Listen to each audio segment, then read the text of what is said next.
कहा यह जाता है कि किसी की मदद के लिए किसी चीज से जुड़ना जरूरी नहीं है। जरूरी नहीं है कि आप नेता हो, जरूरी नहीं है आप अभिनेता हो। किसी भी तरह से किसी की मदद की जा सकती है, किसी के काम आया जा सकता है। लेकिन आजकल का जो माहौल बन चुका है उसमें इतने इंसान के पास पावर ना हो, थोड़ी उसकी शख्सियत अच्छी ना हो, वो जिंदगी में कामयाब मुश्किल से हो पाता है। और जो लोग कामयाब हो जाते हैं, आपको पता है, मैं उनसे आपको रूबरू कराता हूं, उनके बारे में जितनी जानकारी मैं ले सकता हूं आपको बताता हूं और आपसे उनको रूबरू कराने की कोशिश करता हूं। इसी कड़ी में आज मैं पहुंचा हूं हनी फैसल के यहां, जो एक समाजवादी पार्टी के कार्यकर्ता थे, जानते होंगे आप अच्छी तरह से, और जिनको अब युवा वाहिनी का एक जिला अध्यक्ष का पद से भी नवाजा गया है। लोगों के काम आते हैं। इसी काम के चलते आज एसपी बिजनौर डॉक्टर धर्मवीर सिंह ने उनको 15 अगस्त के मौके पर सम्मानित भी किया है। वो इस वक्त मेरे साथ मौजूद हैं। मैं उनसे बात कराता हूं आपकी और रूबरू कराता हूं आपसे। हनी फैसल साहब, बहुत बहुत आपका खैर मकदम और मुबारकबाद। आपको आज एसपी साहब ने सम्मानित किया। किस वजह से आपको सम्मानित किया गया आज? बहुत बहुत शुक्रिया नबील भाई। सबसे पहले तो आपका सम्मानित करने की वजह तो सिर्फ एक ये थी कि जो काम मैंने मतलब एक कहना चाहिए कि उसका कोई रिवॉर्ड लेने के लिए नहीं किया था जी। दरअसल मेरे एग्ज़ाम थे एलएलबी के, और मैं एग्ज़ाम देकर सहारनपुर से देहरादून जा रहा था। तो रास्ते में मुझे 2 लड़के मिले जिनका एक्सीडेंट हुआ था, और उनकी बाइक बहुत पहले पड़ी थी और वो लड़के अधमरी हालत में रास्ते में थे। मेरी वाइफ मेरे साथ थी, हमने डिस्कस किया आपस में, हम पार करके जा चुके थे उनको, लेकिन फिर दिल गवारा नहीं कर पाया, क्योंकि मेरा मानना कहीं ना कहीं ये है कि इंसानियत जो है वो धर्म से सबसे बड़ी है।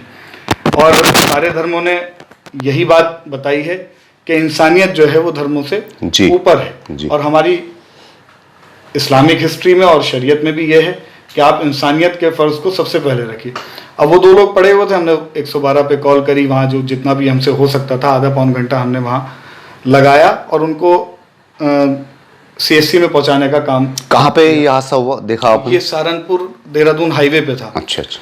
और वो हाईवे इतना चल रहा था कि वहाँ कोई रुकने का नाम नहीं ले रहा। वो लड़के बिल्कुल, एक का तो सर इतना ज़्यादा फटा हुआ था कि वो अगर 1-1.5 घंटा और पड़ा रहता तो वो मर जाता जी।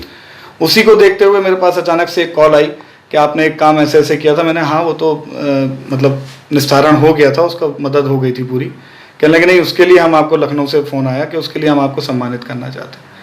तो मेरा मानना ये है कि जब आदमी किसी अच्छे कार्य को करता है, जब किसी अच्छे काम को करता है, तो उसको कहीं ना कहीं रिवॉर्ड यहाँ तो मिल ही जाता है दुनिया में, लेकिन आखिरत में उसके लिए एक बड़ा रिवॉर्ड है। जी बिल्कुल, है ना। और मेरा मानना भी ये है कि जब दुनिया वाले आपके मतलब कार्यों को याद रख सकते हैं, तो वो तो ऊपर वाला ईश्वर परमात्मा खुदा आपके अच्छे कार्यों को हमेशा याद रखेगा और आपको कहीं ना कहीं उसको वो जहाँ जैसे दुनिया में सम्मान मिलता है, ऐसा वहाँ मिलेगा, ऊपर भी सम्मान बहुत अच्छा मिलने वाला है। अक्सर देखा गया है कि जो एक्सीडेंटल केस होते हैं, सड़क पे पड़े हुए होते हैं लोग या जख्मी होते हैं, उनको लोग पहुंचाने के बजाय अपनी जान बचाने की कोशिश करते हैं और समझते हैं कि कहीं हम पुलिस के पछाड़े में पड़ जाए, जबकि सुप्रीम कोर्ट की रूलिंग है, उसका आदेश है कि कहीं पे भी कोई अगर किसी की इस तरह मदद करता है तो उसको पुलिस किसी तरह से परेशान नहीं करेगी, बल्कि उसको सम्मानित किया जाएगा, जिस तरह हनी फैसल साहब को सम्मानित किया गया। सम्मान आप इतना अपना लिया है सर,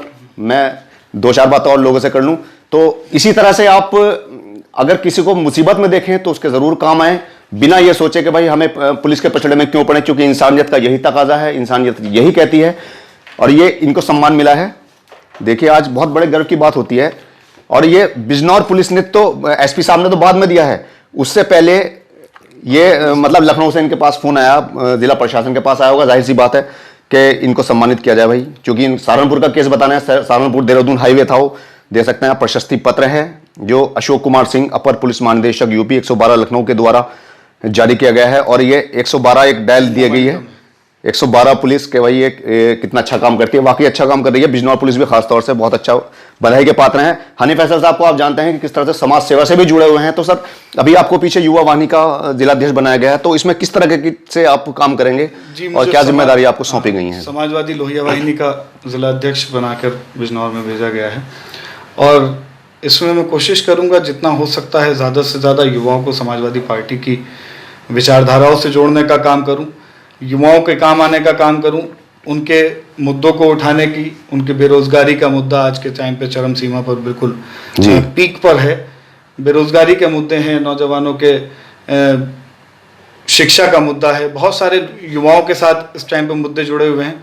मैं कोशिश अपनी तरफ से भरपूर कोशिश ये करूंगा कि नौजवान जो हैं वो समाजवादी पार्टी की विचारधारा से जुड़ने का काम करें और माननीय अखिलेश यादव जी के हाथों को, उनके कांधों को मजबूत करने का काम करें ताकि वो 2022 में मुख्यमंत्री। एक चीज मैं आपसे जानना चाहूंगा कि आपने कहा भी कि युवाओं को आप जोड़ने का प्रयास करेंगे, तो एक वजह बता दी कि युवक क्यों जुड़े समाजवादी पार्टी से, ऐसा क्या खास बात है इसमें जो और पार्टियों में नहीं है? देखिए, समाजवादी पार्टी ने युवाओं के लिए, बेरोजगारों के लिए सबसे बड़ी हमारी एक योजना जो है जिसको विपक्ष ने हर हाल में फेल करने की कोशिश की, वो थी लैपटॉप योजना, जिसमें लोगों ने कहा कि वो लैपटॉप में अपना तस्वीर लगा के दे दी।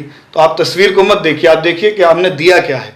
हमने वो 150 रुपये के झोले के अंदर 5 रुपये किलो वाला चावल नहीं दिया, हमने दिया है तो लैपटॉप दिया है जिससे युवा जो है वो टेक्नोलॉजी में आगे बढ़ने का काम करेगा, जिससे युवा जो है टेक्नोलॉजी में जब आगे बढ़ेगा तो वो नई नई चीज़ें सीखेगा।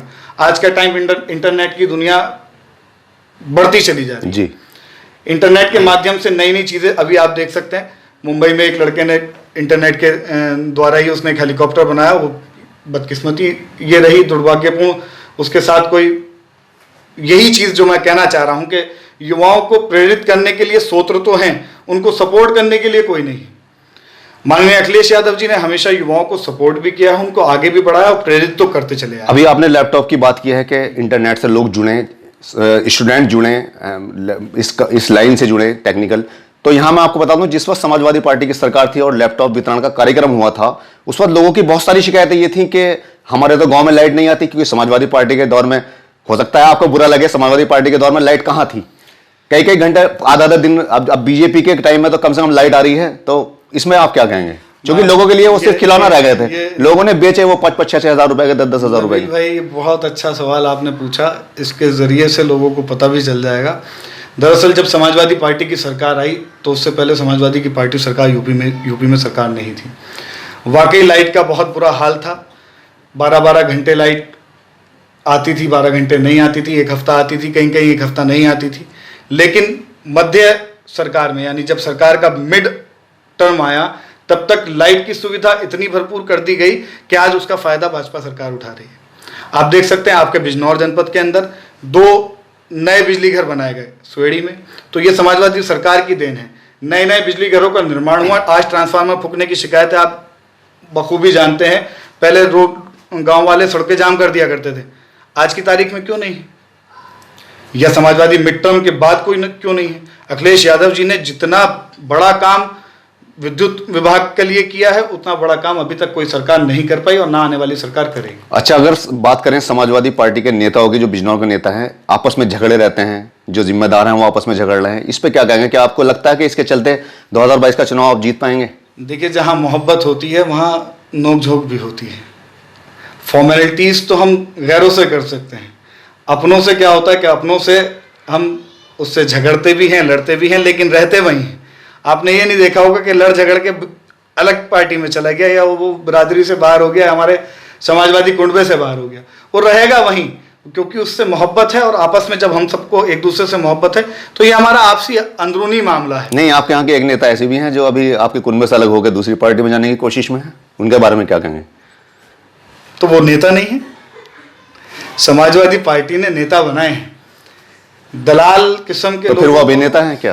दलाल किस्म के लोगों को समाजवादी पार्टी खुद भी जगह नहीं देती। समाजवादी पार्टी ने, इस बात का तो लोगों को शिकायत है कि गली गली मोहल्ले मोहल्ले समाजवादी पार्टी ने नेता पैदा कर दिए, तो ये गलत नहीं है।